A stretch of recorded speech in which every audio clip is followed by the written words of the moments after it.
మన తెలుగు సంస్కృతి ఛానల్కి స్వాగతం.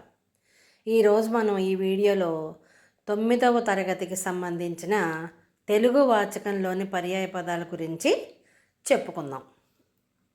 పర్యాయ పదాలు అంటే నిర్వచనం ఏమిటో ఇప్పుడు చూద్దాం.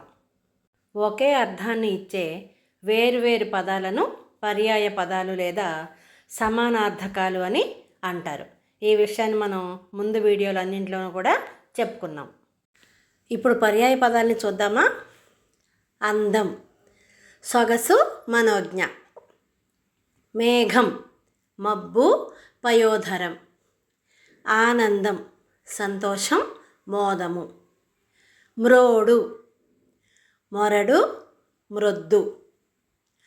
పాట, గీతం, కీర్తన. ఉష్ణము, కాక, వేడి, సెగ. నెచ్చెలి, స్నేహితురాలు, సఖి, మిత్రురాలు అని కూడా అనొచ్చు. నిలయం, స్థానం, నెలవు.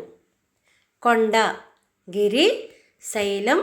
మనం ముందు వీడియోలో చెప్పుకున్నాం. అద్రి, అచలం ఇలాంటి పేర్లు కూడా పర్యాయ పదాలు ఉన్నాయి.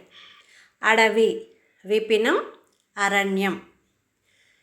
పశువు, జంతువు, పసరము. ఖగము, పులుగు, పక్షి. తరుణం, సమయం, ప్రొద్దు, కాలం అని కూడా చెప్పుకోవచ్చు.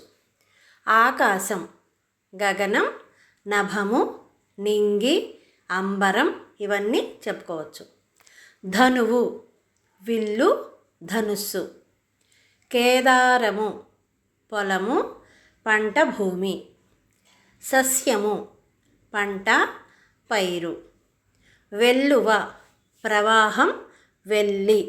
క్రొత్త, నూతన, నవ. బలం, శక్తి, బలిమి. క్రూరులు, దయలేనివారు, కరుణలేనివారు. కూడు, తిండి, భోజనం, ఆహారం కూడా చెప్పుకోవచ్చు.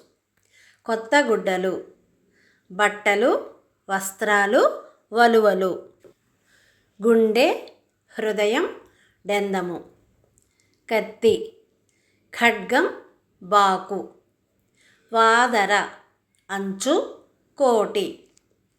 తూర్పు, తొలిదిక్కు, తూరుపు. పరిమార్చి, చంపి, నిర్జించి, వధించి. ఆకలి, క్షుత్తు, అన్నార్తి, క్షుధ. విన్నారు కదా.